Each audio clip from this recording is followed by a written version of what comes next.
لا إله إلا الله محمد رسول الله عليه صلاة الله وآله والأحبة. Setiap nabi yang datang, demikian juga penghulu para anbiya, Sayyidina Rasulullah sallallahu alaihi wasallam menuntut para nabi datang dengan satu kalimat yang sama, dakwah yang sama. Wahai manusia, yakinilah la ilaha illallah, kalian akan sukses. Hiduplah dengan mengikuti kehendak Allah, hiduplah dengan menjalankan aturan Allah, maka Allah Ta'ala akan berikan kesuksesan yang sebenarnya. Di akhirat pasti Allah Ta'ala akan berikan kehidupan yang indah abadi selamanya. Dan Allah Ta'ala juga akan berikan kehidupan yang nikmat, yang nyaman, dan penuh ketenangan dalam dunia.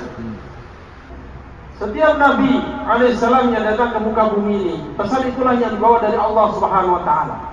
Itulah salah satu misi risalahnya. Bagaimana setiap orang yang didatangi, setiap orang dari kaum mereka tidak tertipu dengan dunia, tapi mereka membuat persiapan untuk kehidupan akhirat yang selama-lamanya. Jangan sampai membuat hubungan khusus dengan benda-benda di dunia. Jangan sampai menjadikan benda dunia sebagai medan usaha yang sebenarnya. Jangan sampai kehidupan dunia menjadi target kehidupan yang sebenarnya.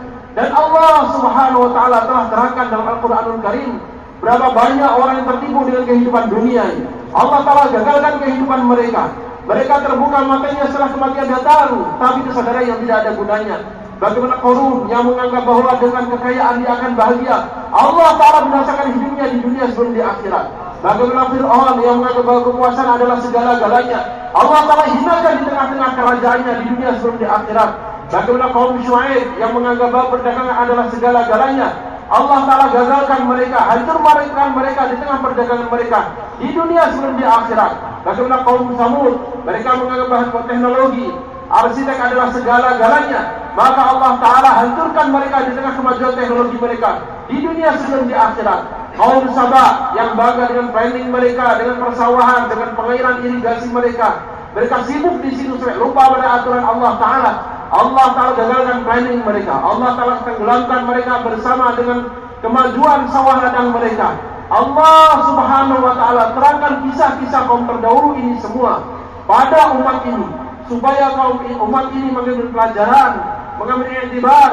Jangan sampai kejadian yang sama menimpa umat ini. Ucapan Nabi alaihi wasallam dan juga dakwah Sayyidina Rasulullah sallallahu alaihi wasallam sayang hari ini tidak ada lagi di lidah-lidah umat Islam. Bahwa kebahagiaan adalah dengan taat pada Allah Ta'ala itu pun hilang dari pembicaraan.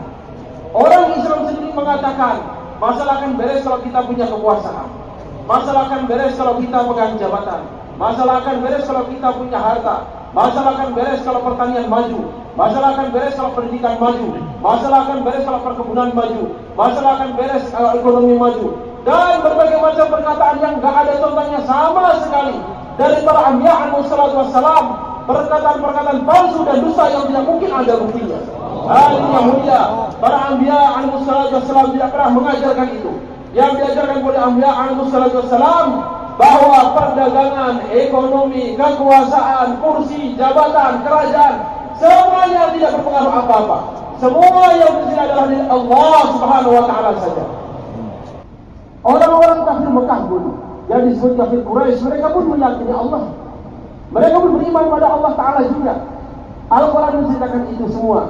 Katakan pada mereka, tanyakan pada mereka, siapakah yang memberikan rizki pada malam dan siang daripada kalian? Siapa yang melihara malam hari, yang melihara alam semesta, mengatur semuanya? Mereka mengatakan fasayaqulun Allah. Mereka akan mengatakan Allah. Faqul afala tattaqun. Maka katakan pada mereka, kenapa kalian tidak bertakwa?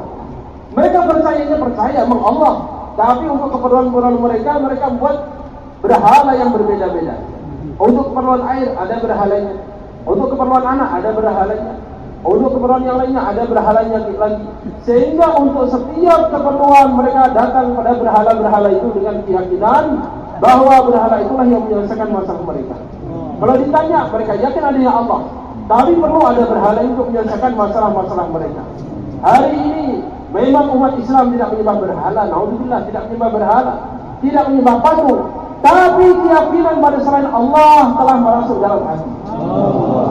Pedagang yakin dengan perdagangannya, pemerintah yakin dengan pemerintah, yakin dengan pemerintahannya. Orang yang punya jabatan yakin dengan jabatannya. Orang yang jadi karyawan yakin dengan kepegawaiannya.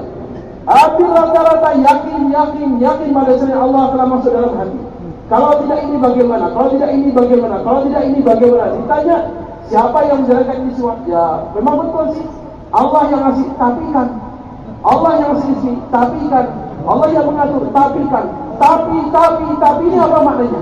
Tapi ini adalah perusak keyakinan. Tapi ini perusak keyakinan. Tapi masuk dalam hati kita seolah-olah Allah SWT tidak, Allah Ta'ala tidak mampu tanpa benda-benda itu semua. Padahal Allah adalah wahdahu la syarikalah. Allah adalah zat tunggal yang tidak bersekutu baginya. Maka perlu kita bersihkan, kita usahakan keluarkan keyakinan ini dari hati kita. Karena tidak adanya keimanan yang masuk dalam hati, maka perbuatan amalan yang dikerjakan umat Islam itu tidak beda jauh yang dikerjakan orang-orang yang tidak beriman. Sebaliknya nanti tatkala iman diusahakan, iman masuk dalam hati, keyakinan pada Allah Ta'ala menyatu dengan hatinya, dan dia atur kehidupannya sesuai dengan cara Rasulullah SAW. Maka seorang muslim ini dia mungkin seorang pedagang, tapi dalam perdagangnya dia adalah perintah Allah Subhanahu Wa Ta'ala, yakinnya pada Allah Subhanahu Wa Ta'ala. Maka dalam perdagangannya Allah Subhanahu Wa Ta'ala akan berikan ketenangan padanya. Allah Subhanahu Wa Ta'ala akan bahagiakan dia. Allah Ta'ala akan memberikan kesuksesan padanya. Sehingga orang-orang kafir yang berdagang pun melihat, ini sama berdagangnya dengan kita, tapi kenapa beda kehidupannya? Tiap hari nampak kesuksesan dalam kehidupannya, ketenangan, ketenteraman. Padahal kita sama berdagang, dia berdagang, saya berdagang. Kenapa dia beda dengan saya? Maka orang-orang kafir yang asalnya menyembah berhala, menyembah selain Allah Subhanahu Wa Ta'ala, mereka mau tidak mau terpaksa akan datang pada pedagang muslim ini. Dia akan bertanya, kenapa kamu berdagang sama dengan saya, tapi kehidupanmu beda dengan saya? Saya dalam kegelisahan, dalam ketakutan, kamu dalam ketenangan, dalam ketenteraman, dalam keamanan. Nampak kesuksesan selalu menyelimuti kehidupanmu. Apa rahasianya sebenarnya? Maka pedagang muslim yang telah mengatur hidupnya, perdagangnya sesuai dengan aturan Allah Ta'ala yang dengan tenang, dia akan menjawab. Itu sudah ada pemberitahuannya tiap hari. Tiap hari dari masjid kami ada seruan, Allahu Akbar, Allahu Akbar, Allahu Akbar, Allahu Akbar. Itulah seruan pada kesuksesan yang kami dapatkan. Ikuti Allah, yakini Allah, berimanlah pada Allah, atur kehidupan sesuai dengan aturan Allah. Maka kehidupan yang sukses, yang tenang, yang aman, tentram, yang kalian lihat dalam diri kami akan kalian dapatkan pula. Hadirin yang mulia, setelah iman masuk dalam hati seorang muslim, ajaran agama dijalankan, aturan Allah Ta'ala diamalkan, maka dia berdagang, perdagangannya pun jadi asal hidayah bagi orang-orang non-muslim untuk masuk Islam. और कहां से जा रहे हो? हमारे इंडोनेशिया की तारीफ उठा के देखो, इंडोनेशिया में ईमान आए कैसे है? मुसलमान ताजिरों की ईमानदारी की तिजारत और इंडोनेशिया के Subhanallah